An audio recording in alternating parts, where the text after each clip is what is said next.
Hello everybody.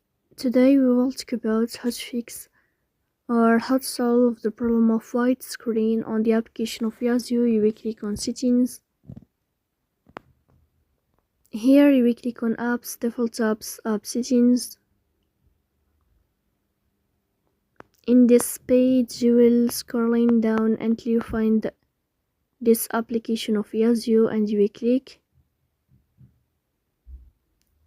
Here in this page of app info you will click on first stop and you will click OK.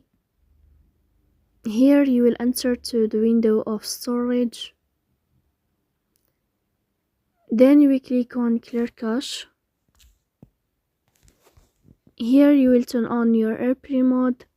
Then you will turn off your airplane mode again. So please don't forget to support us by like and subscribe. See you next time.